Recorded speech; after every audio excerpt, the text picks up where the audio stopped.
say that in terms of what you guys have stated, a lot of it is correct, but a lot of it is demographic BS that you guys have looked online for, find out, you know, read off of a preamble of a mission statement that really don't make no sense.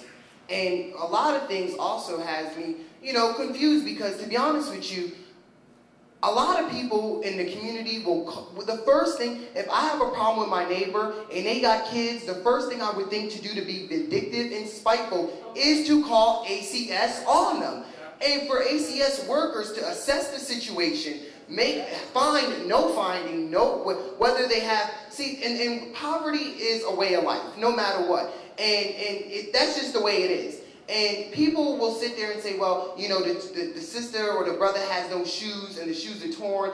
You know, that looks like he's being neglected. Well, I ain't got the money to go get them. And pay less is pay less, but I ain't got less of pay less money. So at the end of the day, what you said, brother, you are on point.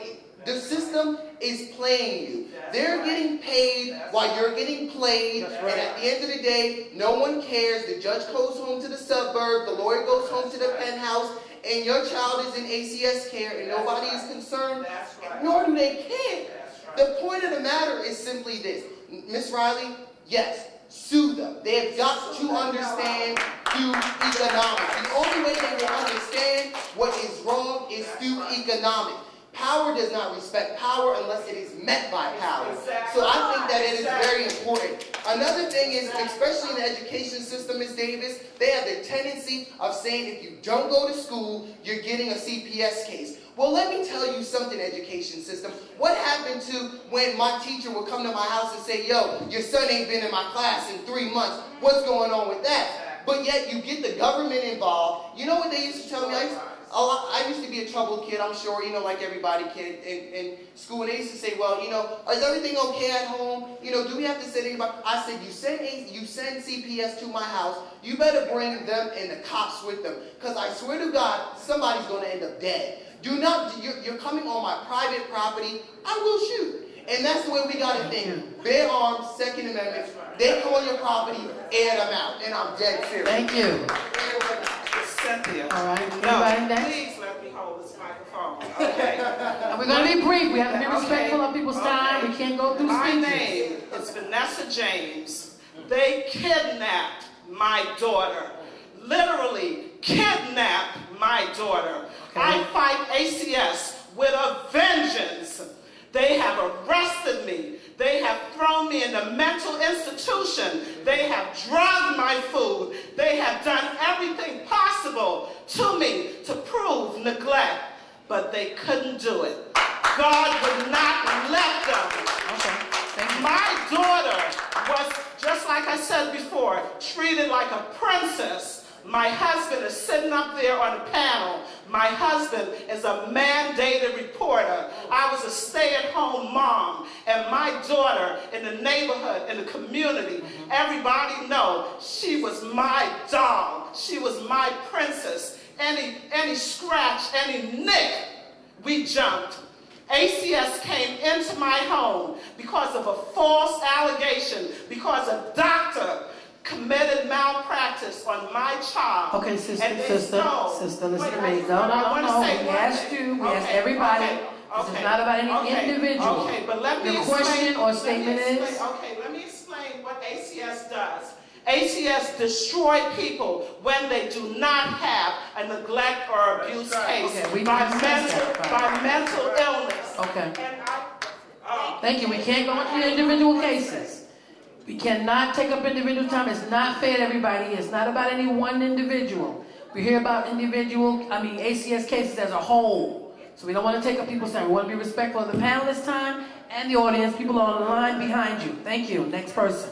In my 9 years of being in touch with the child welfare system, I have not yet seen one case where ACS or the foster care agencies have helped any child. But I have seen thousands of children and families being destroyed. It's a system that is predatory, that preys on those who offer the least resistance.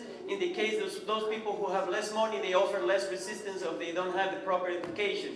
Now, the only way we can dismantle this beast, because it's an ugly beast, is to create a civil rights and a human rights movement where we awake the conscience of people and bring this crime against humanity in the spotlight. This violates the 13th Amendment, and the whole thing is a scam. We need to cut the source of income, because for every dollar that the city invests, the state matches and gets $2 from the federal government unlimited. Wait, can't go down the list. I have Mr. B, no, that's way too much time, brother. Way too much time. Okay, you have made a statement. What is your question? My question you have to be respectful. What can we do to return the 17,000 children who are in foster care, who have no reason to be there? I propose that in 90 days, we return 98% of them and keep the 2% of ACS could make. You have a question and you're answering your question? When can we do that? You're asking the panel, so we're totally clear, because they need to be able to answer. What can we do to have those 17,000 children return to the parents and maybe provide services at home if the foster care agencies need to make a little money? Okay, is everybody clear on that question here? Anybody want to go with that? You know, basically we go back to the same thing. We need legislation in place, and we need to sue them. Just sue them. That's the answer. Okay, we're going to the next question. Or statement.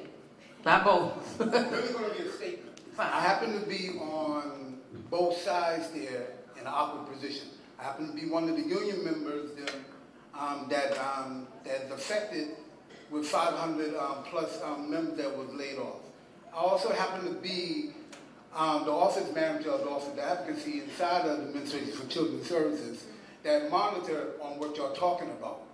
One thing that I'm just throwing out there, the CPS worker that y'all was talking about, the reason why they're calling is because it's outside people that is making that, not ACS. It's outside people that is calling in. And it happened on the first lady that's from City Council's made that you have to call in at least several times.